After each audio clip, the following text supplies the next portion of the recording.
I'm not gloating. I don't have it in me to gloat over other people's misfortune.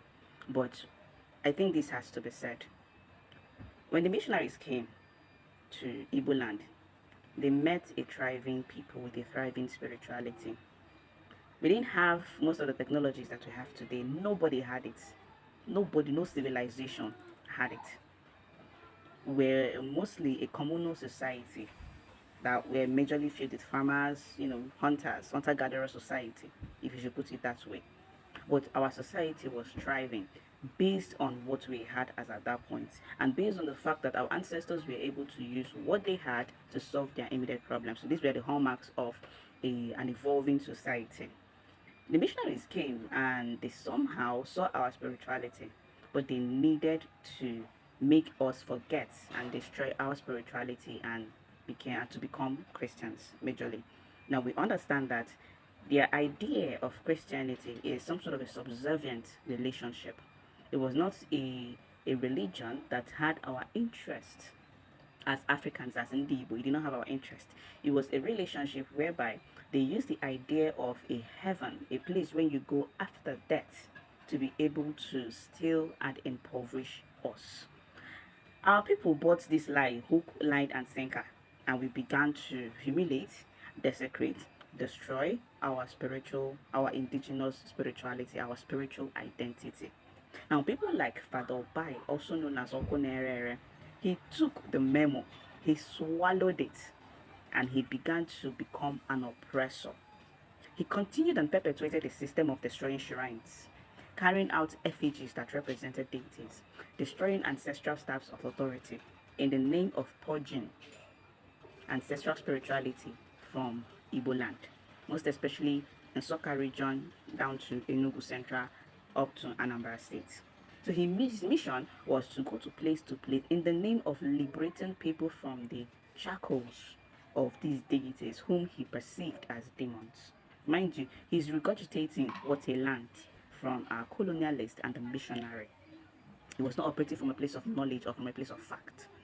Now he wanted to purge these places, so he had this museum that he raised where he would practically pick up those effigies and he would sack them up into those places and put it on display for people to come and watch. It was a sign of conquest, that through the power of God I conquered these people, I conquered their belief system, I conquered their religion, I conquered their God, just to show you that the power of God is mightier than what these people are doing or what our ancestors practiced.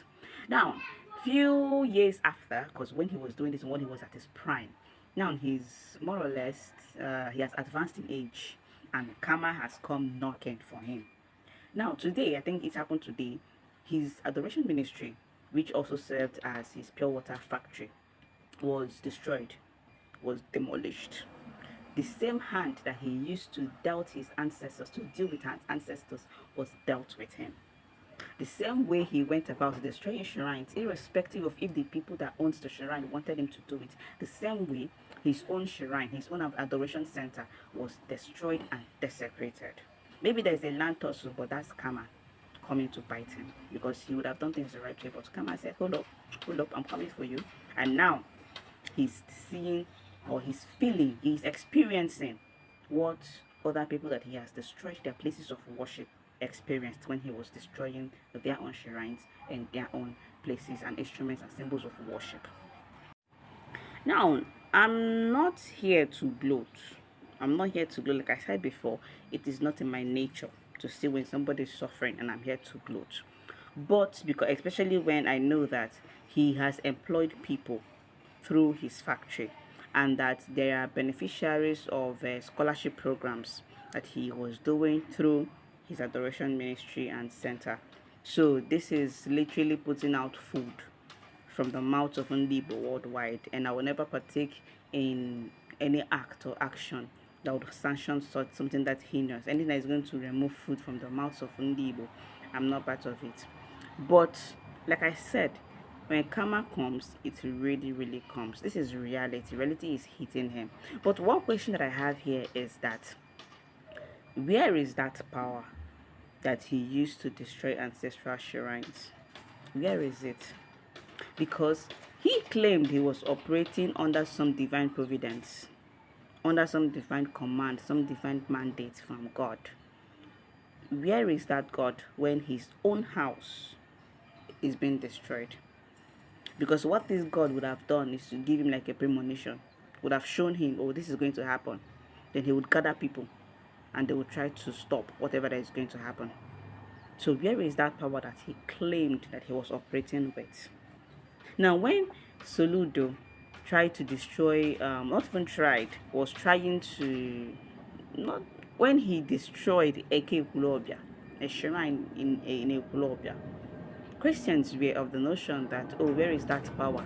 Why don't Ogugwe Ekulobia should come out and defend herself?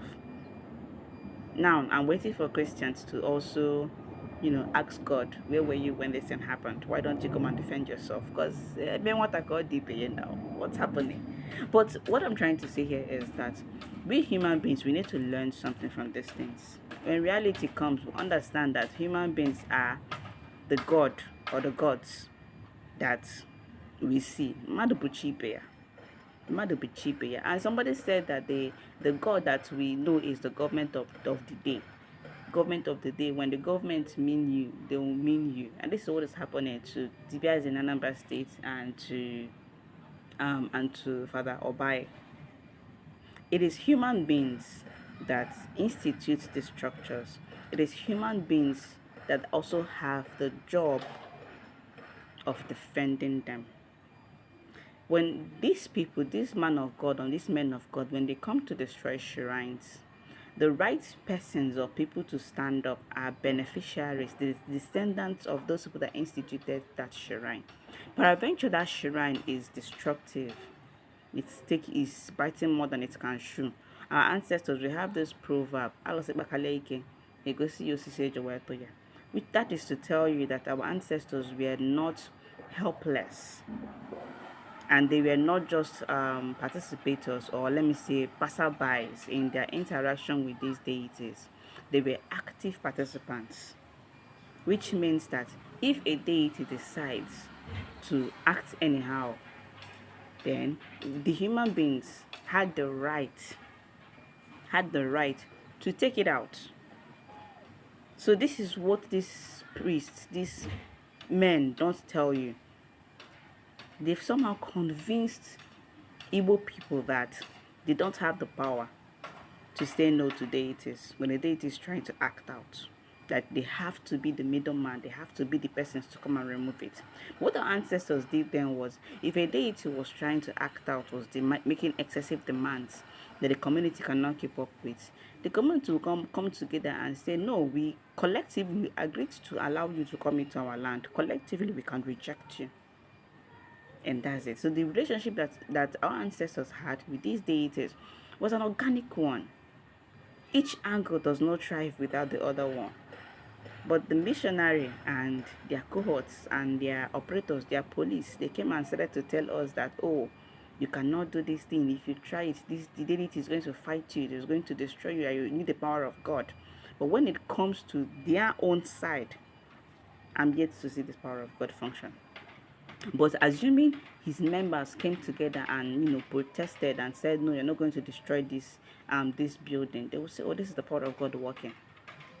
No. So this is just to let us know. Well, Father Baye is karma is hitting them hard right now.